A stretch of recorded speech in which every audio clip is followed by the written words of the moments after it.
Buenos días, iglesia, y bienvenidos a todos los que están asistiendo a través de Facebook Live. Me llamo Pablo Vidal y estamos con ustedes desde The Prayer House Church, acá en Toronto, Canadá. El día de hoy vamos a revisar algo muy interesante porque esto es uno de mis paralelos favoritos en toda la Biblia.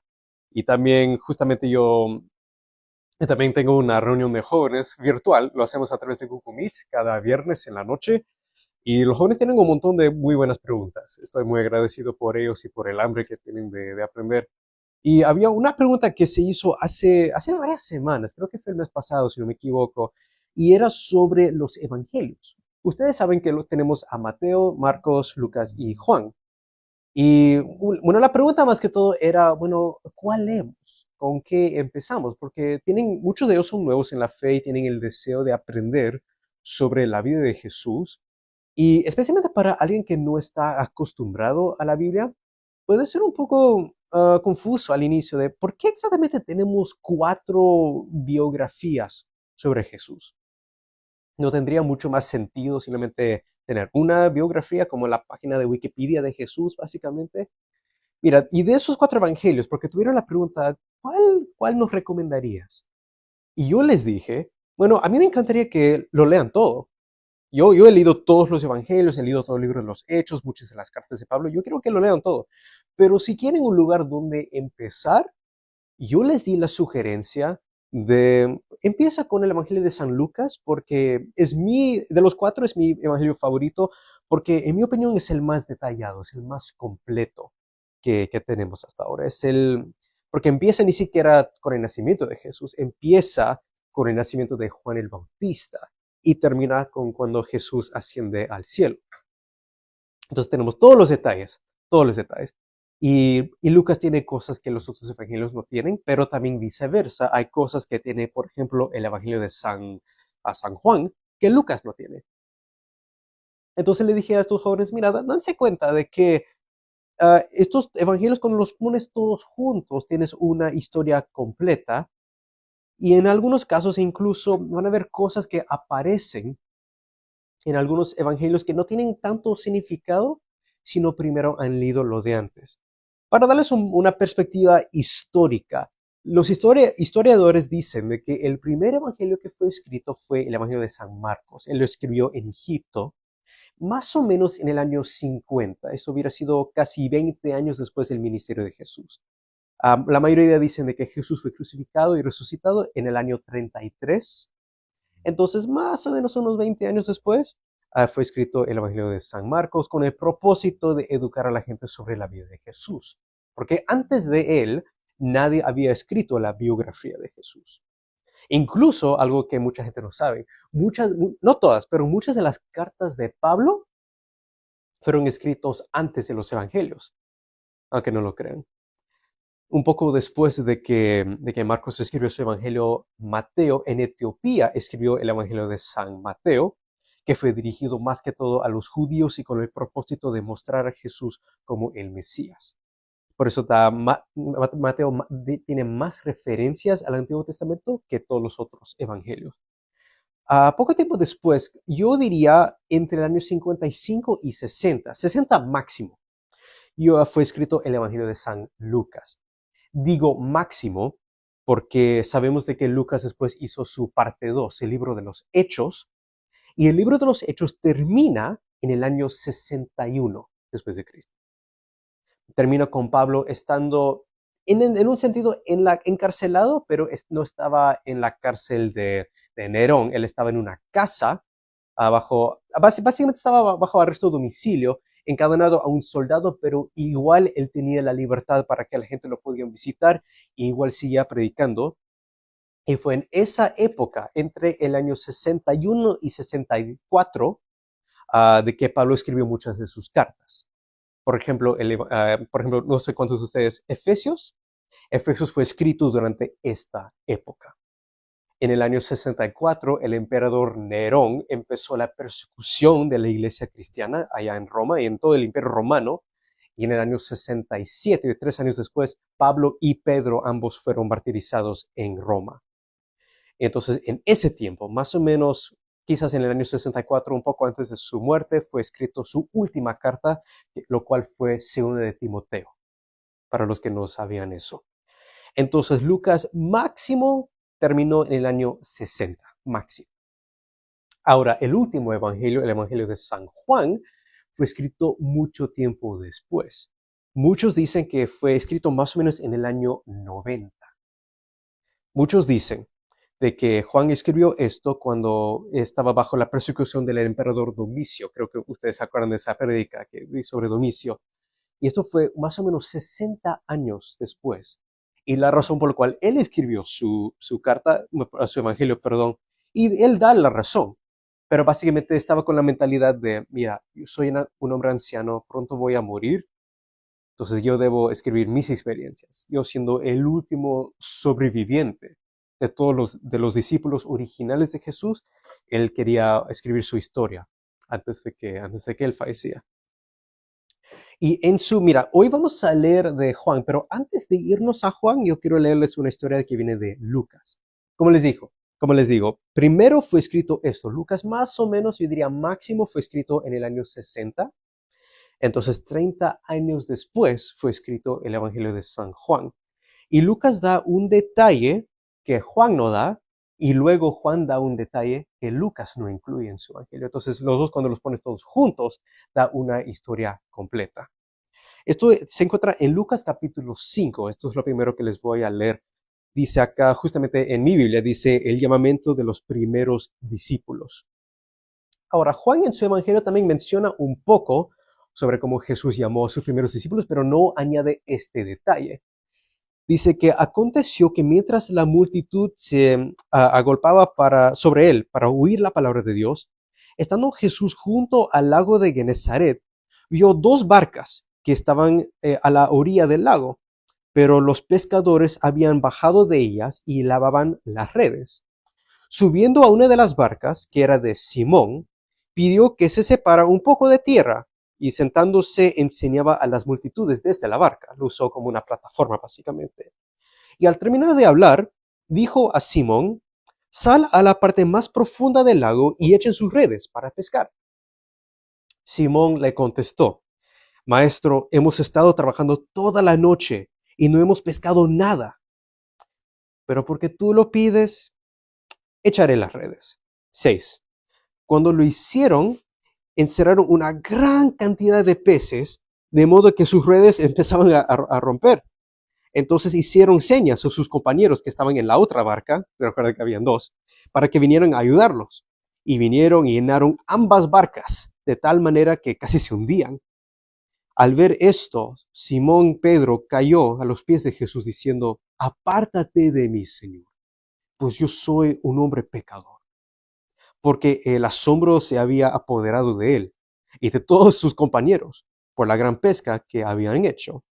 Y lo mismo le sucedió también a Jacobo y a Juan, hijos de Zebedeo, eran los amiguitos de Simón Pedro, que también eran socios de Simón. Y Jesús le dijo a Simón, no temas, porque desde ahora y adelante serás pescador de hombres. Y después de traer las barcas a tierra, dejando todo, siguieron a Jesús. Entonces, literalmente fue por este milagro que Simón, después llamado Pedro. La razón por la cual Lucas lo llama Pedro acá es porque ya en ese tiempo ya todo el mundo lo conocía como Pedro, pero en esta época solamente se llamaba Simón. Esto fue el milagro que convenció a Simón de que Jesús era el Mesías. Y por eso él no se sintió digno de ser un discípulo. Dijo, no, mira, yo sé que me quieres llamar, pero yo no soy digno. Yo soy un hombre pecador, no, soy un incrédulo. Busca a alguien mejor, básicamente le estaba diciendo. Y Jesús básicamente lo que Jesús le estaba diciendo era, yo no estoy buscando hombres perfectos, estoy buscando a ti. Estoy buscando hombres dispuestos. Y de ahora en adelante, has tenido una carrera de toda tu vida, desde que te enseñó tu papá a cómo pescar peces, pero yo quiero que alcanzas almas, ser un pescador de hombres. Es por esa razón, no sé cuántos de ustedes, hasta el día de hoy, no es tan común en Perú, por ejemplo, pero acá en Canadá es muy común de que en la parte de atrás de un auto tienen este símbolo, mira. ¿Han visto el pez? No sé, ¿cuántos de ustedes acá, que están acá, han visto eso al detrás? A mucha gente lo pone como un sticker en la parte de atrás de su auto. Eso fue un símbolo de la iglesia primitiva, justamente de lo que dijo Jesús, somos pescadores de hombres. Y ahora, más adelante, Lucas sí cuenta la historia sobre la crucifixión de Jesús, sobre su resurrección, cómo aparece a los discípulos y les da una comisión antes de ascender al cielo, pero no añade tantos detalles. Básicamente, todos los evangelios no solamente mencionan el hecho de que Jesús fue crucificado, eso es obvio, pero también todos mencionan el hecho de que Pedro le negó a Jesús 3 veces. Y no fue una sorpresa para Jesús porque él mismo había dicho, porque Pedro insistía a cada rato, Señor, no me importa si todos los demás te dejan, te abandonan, yo jamás te abandonaré. Y Jesús le dijo, de cierto te digo, que esta noche ni siquiera, mira, antes de que grita el grillo, el kikiriki, como dicen en español, tú me vas a negar 3 veces. O sea, Jesús le estaba diciendo, esto va a suceder hasta antes del amanecer. Y obviamente sucede, y dice Mateo, por ejemplo, en su evangelio, en el capítulo 27, si no me equivoco, dice que cuando Pedro se dio cuenta de que él había cumplido esta profecía de Jesús, que él le había negado a Jesús 3 veces, lloró muy fuertemente. O sea, se dio cuenta de la gran traición que había cometido. Incluso algo que aprendí unos años antes es de que, años, hace años, era de que bajo la cultura judía, lo peor que un discípulo podía hacer con su maestro, con su rabí, era negarlo. Entonces por eso le llamaba tanto la atención a Pedro cuando Jesús le estaba diciendo, tú me vas a traicionar de una forma tan fuerte que ni siquiera te imaginas. Porque mira, no solamente Pedro dijo eso, todos los otros discípulos también insistían, no, nosotros nunca te vamos a dejar. Pero Pedro, siendo el líder del grupo, él iba a tener una traición literalmente más fuerte. Y por eso lloró tan profundamente cuando se dio cuenta de lo que él había hecho. Pero diferente a Judas, Judas terminó ahorcándose, él cometió suicidio por la culpabilidad que él sintió. Él no trató de seguir adelante, no trató de pedir perdón después, simplemente él mismo se autojuzgó y dijo, Dios nunca me va a perdonar, nunca voy a ser restaurado, entonces ¿para qué seguir viviendo? Tiró el dinero que le había ganado de su traición, le tiró ahí en el templo frente a los fariseos, corrió fuera de la ciudad y se ahorcó. Y no hubo redención para él, tristemente. Pero al menos Simón Pedro no siguió esa misma ruta, él no trató de matarse ni nada, él se quedó con los discípulos. No sabemos si él los contó en el momento lo que había sucedido, quizás después, pero el punto es de que él igual permanecía con los discípulos, porque él tenía la esperanza de que a pesar de lo que él había hecho, Dios todavía tenía un propósito en su vida. Dios todavía podía perdonarlo, podía restaurarlo. Entonces vemos cómo exactamente Jesús lo restaura, porque hubiera sido muy fácil simplemente Jesús, porque la Biblia dice que Jesús apareció en el mismo domingo de resurrección, ¿se acuerdan de esto? El mismo domingo de resurrección en la noche, porque él resucitó en la mañana, en la noche apareció en ese aposento alto y Pedro estaba ahí. ¿Recuerdan la historia de Tomás? Tomás no estaba ahí ese mismo día, pero la semana siguiente sí lo vio. Pero o sea, Pedro, él estaba ahí y él vio y tocó a Jesús, lo abrazó, como si nada hubiera sucedido. Y hubiera sido muy fácil simplemente, bueno, mira cómo están abrazándose, mira cómo están hablando otra vez. Hubiera sido muy fácil simplemente, bueno, ahí está restaurado Pedro. Jesús lo perdonó, voltea la página, ¿no? Pero no sucede así. No estoy diciendo que Jesús no lo perdonó al instante, yo sí creo eso. Pero la manera como Jesús lo restaura es diferente. Hay una diferencia entre perdonar y restaurar. ¿Por qué? Perdonar era simplemente Jesús diciendo, igual podemos seguir siendo amigos. Eso es perdón, ¿no? Restauración era porque recuerda lo que les dije, bajo la cultura judía, lo peor que un discípulo podía hacer contra su rabí era negarlo. Entonces, cuando Pedro negó a su rabí 3 veces consecutivos, lo que hizo bajo la cultura judía, él básicamente rindió, o sea, resigned. ¿Resignó se dice? Básicamente, gracias, él renunció su puesto como discípulo. O sea, todavía era amiguito de Juan y Jacobo y de los otros del grupo, pero ya no era discípulo. Oficialmente es como cuando tienes tu chamba y renuncias, ya no quiero trabajar acá, ya no perteneces. Igual puedes visitar. Yo renuncié en el Shoppers Drug Mart, que es una tienda que tenemos acá. pero yo entro a cada rato. El shopper's donde que yo a cada rato siempre estoy comprando cosas, pero ya no trabajo ahí, ya no soy empleado de esa tienda, ¿no? Pero Jesús no solamente tenía el interés de que Pedro tenga la libertad de simplemente asociarse con los otros amigos, pasar tiempo juntos, pescar juntos. No, no, no, no, no. Jesús tenía la intención de restaurar su posición. Porque desde el inicio, desde Mateo 16, Jesús dijo, sobre esta roca voy a edificar mi iglesia, o sea, a través de ti, Pedro. Entonces, no solamente quiero perdonarte para que nos llevamos bien, yo tengo un trabajo para ti, un chamba para ti. Yo quiero que tú cuides a los demás. Entonces, la manera como Jesús lo hace es muy interesante. Porque acuérdense que les dije de que Juan no menciona el detalle de cómo exactamente Jesús llamó a Pedro a ser su discípulo. Sí dice de que llamó a él, llamó a Andrés y a Jacobo y a Juan, pero no menciona esa historia de ese milagro. De que toda la noche habían tratado de pescar, pero no cogían nada. Estaban básicamente rendidos, ya estaban limpiando sus redes. Y Jesús, antes de que limpien, intenten una vez más. Y Jesús hizo ese milagro y por eso creían en él. Pero Juan no menciona ese detalle. Entonces, cuando tú lees esto es ahora Juan 21, lo pueden buscar en su Biblia, Juan 21. Cuando tú lees esto, vas a ver otro milagro, pero sin ese detalle de Lucas 5, no tiene tanto significado. Dice acá, mira, Juan 21, desde el versículo 1, dice, después de esto, Jesús se manifestó otra vez a los discípulos junto al mar de Tiberias y se manifestó de esta manera. Estaban juntos Simón Pedro, Tomás, llamado el Dídimo. Tomás, ahora a este punto, ahora sí cree de que Jesús resucitó. Nataniel, de Caná de Galilea, los hijos de Zabedeo, los cuales eran Jacobo y Juan, y otros de sus discípulos. Simón Pedro dijo, voy a ir a pescar. Y nosotros también vamos contigo, te vamos a acompañar, dijeron los otros. Fueron y entraron a la barca y aquella noche no pescaron nada. ¿Suena familiar? Cuando ya amanecía, entonces mira, toda la noche ya estaba subiendo el sol, ya amanecía, Jesús estaba en la playa. Pero los discípulos no sabían que era Jesús porque estaban lejos. Jesús les dijo, hijos, ¿sí? ¿Acaso tienen algún pescado? No, respondieron ellos. Y les dijo, echen la red al lado derecho del barco, de la barca, y harán pesca. Ok, entonces la echaron y no podían sacarla por la gran cantidad de peces. Entonces no sé cómo lo dicen en español, en inglés se dice un flashback, como un déjà vu, como un... esto suena familiar.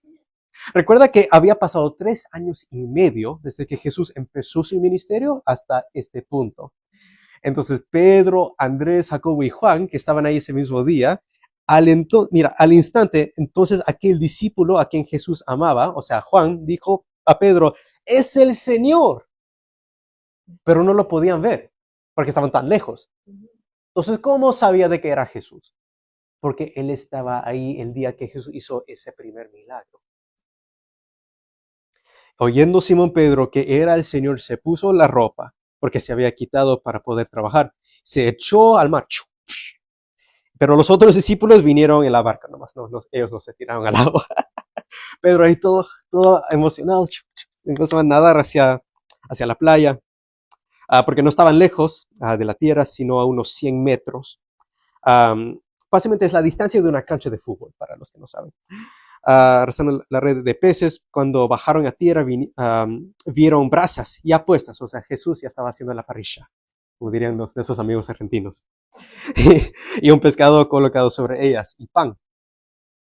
Jesús les dijo, traigan algunos de los peces que acaban de sacar. Entonces Simón Pedro subió a la barca, sacó la red y lo trajo a la tierra, llena de peces grandes. Y mira, hasta los contaron. Juan dice, había 153 peces en total. Y aunque había tantos, la red no se rompió. Esta vez Jesús no solamente hizo el milagro de que haya un montón de peces, pero esta vez, aprendiendo de lo que pasó la última vez, dijo, no, también voy a fortalecer la red para que no se rompa esta vez. Esa parte me da risa cuando lo leo. Porque acuérdense, esto no tendría sentido si no hubieras escuchado la primera historia, ¿no? Entonces Jesús les dijo, vengan y desayunen, porque era temprano, era la mañana, era como las 7 de la mañana. Entonces ahí todos en la playa con la parrilla, ahí tomando su desayuno. Y ninguno de los discípulos se atrevió a preguntarle, ¿quién eres tú? Porque sabían muy bien de que era el Señor. Jesús vino, tomó el pan y se los dio. Lo mismo hizo con el pescado. Y esta fue la tercera vez que Jesús se manifestó a los discípulos, después de haber resucitado de entre los muertos. Recuerda, la primera vez fue domingo de resurrección en la noche. Después la semana siguiente, cuando Tomás finalmente estaba ahí. Ahora esta es la tercera vez. Y ahora dice acá, el título que yo tengo en mi Biblia, empezando en el versículo 15, es Diálogo de Jesús con Pedro. Quizás tengan algo parecido. Interesante, porque eso va a ser importante. El 15 dice, cuando acabaron de desayunar, Jesús dijo a Simón Pedro, Simón, hijo de Juan, ¿me amas más que estos? Sí, Señor, tú sabes que te quiero, le contestó Pedro. Y Jesús le dijo, apacienta mis corderos. Volvió a decirle por segunda vez, Simón, hijo de Juan, ¿me amas? Sí, Señor, tú sabes que te quiero, le contestó Pedro. Y Jesús le dijo, pastorea mis ovejas. Y Jesús le dijo por la tercera vez, Simón, hijo de Juan, ¿me quieres? Pedro se entristeció porque la tercera vez le dijo, ¿me quieres? Y le respondió, Señor, tú lo sabes todo. Literalmente, eres Dios, tú sabes todo. Tú sabes que te quiero. Apacienta mis ovejas, le dijo Jesús. En verdad te digo que cuando eras más joven te vestías y andabas por donde querías. Pero cuando seas viejo, extenderás las manos, otro te vestirá y te llevará a donde no quieras. Esto dijo, dando a entender la clase de muerte con que Pedro glorificaría a Dios. Y habiendo dicho esto, le dijo, sígueme. Ahora, algo muy interesante, muchos quizás están familiarizados con esa historia de que 3 veces Jesús le pregunta a Pedro una pregunta que era obvio. Jesús ya sabía la respuesta. Entonces, ¿para qué le estaba? Tenemos un dicho en inglés, es rubbing in your face, o sea, echando en cara, ¿no? Jesús no le estaba echando en cara nada. Jesús le estaba dando la oportunidad a Pedro a cancelar cada vez que él había negado a Jesús. Es como en las matemáticas que tienes los números acá y se cancelan, ¿no? Entonces, ahora está igual a 0, ¿no? Entonces, básicamente, Jesús estaba haciendo esto con el propósito de literalmente de eliminar esas 3 veces. Para que básicamente en el récord de Simón Pedro, es que tú sabes que yo negué a Jesús. Bueno, acá en el récord dice que no, porque Jesús hizo que los borre, con afirmar que él sí verdaderamente amaba al Señor. Y Jesús le dio su tarea. Es por eso la vez pasada estaba hablando de unos estereotipos. ¿Ustedes no creen que Pedro era líder? Y yo sí, absolutamente creo de que Pedro era líder. Lo que nosotros no creemos, basado en lo que dice la Biblia, es de que era el Papa. La oficina del Papa, que nosotros conocemos el día de hoy, o que existía durante los tiempos medievales, por ejemplo, no existía en esta época. Lo que Jesús sí le dijo a Pedro, porque como les hice esta pregunta la vez pasada, ¿cómo llamas a un hombre que cuida ovejas? Un pastor. En inglés es un poco triste. En inglés tenemos 2 palabras diferentes. Tenemos shepherd y pastor. O sea, shepherd es el pastor de ovejas y pastor es el pastor de una iglesia, por ejemplo. Pero me encanta que en el español las 2 palabras son lo mismo. Entonces, cuando Jesús le estaba diciendo a Pedro, yo quiero que tú cuides a mis ovejas, le estaba diciendo, no solamente te estoy restaurando como un discípulo, no solamente te estoy perdonando para que le caigas bien a todo el mundo, no. Yo quiero que tengas un rol específico en mi iglesia. Yo quiero que tú des la cara por la iglesia. Porque nosotros, ¿cuántos de ustedes se acuerdan de la historia del rey David? Mucho antes de que él se hizo rey, cuando era chibolo, como decimos en Perú, cuando era más jovencito. Siendo pastor, la mayoría de su chamba hubiera sido aburrido. Estás ahí en el pasto con todas las ovejas ahí comiendo el pasto y ¿no? Y no hay mucho que hacer. No había Wi-Fi, no había Netflix, no había FIFA, ¿no? Entonces, el 99% del tiempo, él estaba ahí nomás sentado, parado, mirando, todo el día, asegurándose de que las ovejas estaban bien. Pero de vez en cuando, llegaba un lobo, llegaba un león, llegaba un oso que quería comer las ovejas. Entonces, ¿qué hacía él?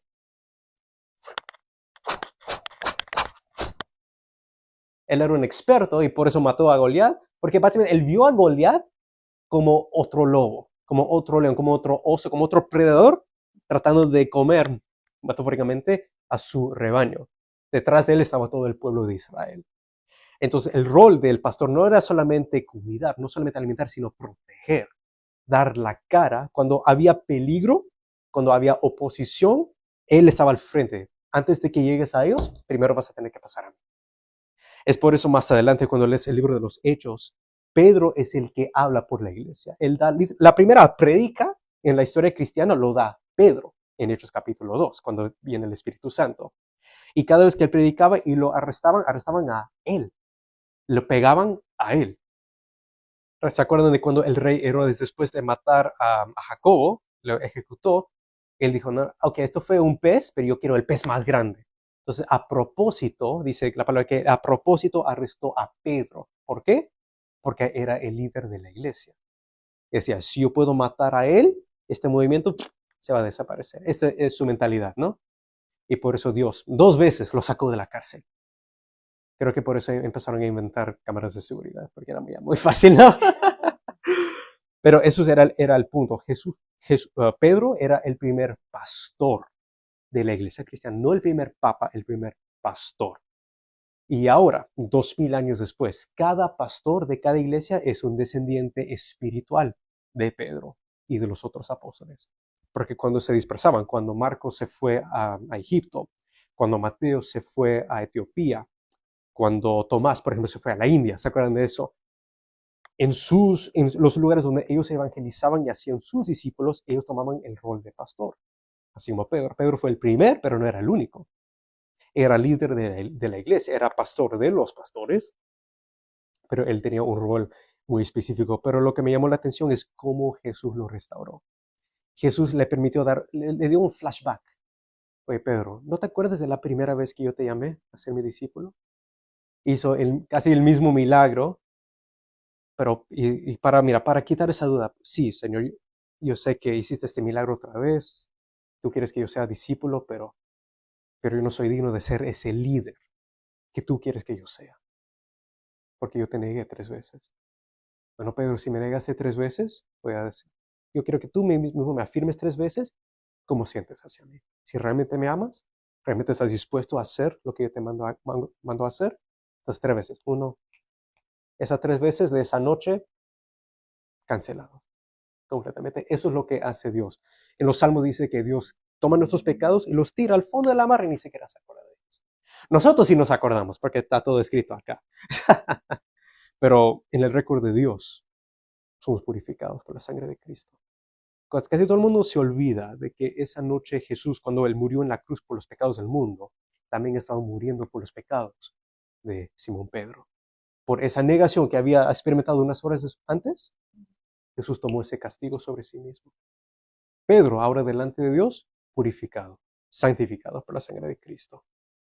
Y es por eso nosotros también, la Biblia dice que nosotros debemos tener la confianza de venir ante el trono de Dios, su trono de gracia sea, con confianza. He dicho varias veces también en la otra iglesia de que Jesús fue con más confianza a Gólgota, a la cruz, que muchas veces nosotros ante el trono de Dios, trono de gracia. Vamos a venir ante Dios en este momento. Señor, te damos gracias porque nosotros nos acordamos de tu gracia y tu misericordia, como tú no solamente vienes para perdonar, pero para limpiarnos, purificarnos de toda maldad, como dice Juan en su carta. Y traemos delante de ti estas almas preciosas, Señor. Traemos delante de ti a Jorge Luis de la Cruz González, Claudia Piedraíta y Jimena Chang Talavera. Venimos ante ti, Señor, y ponemos estas almas en tus manos porque los tuyos son mucho mejor que nosotros, Señor.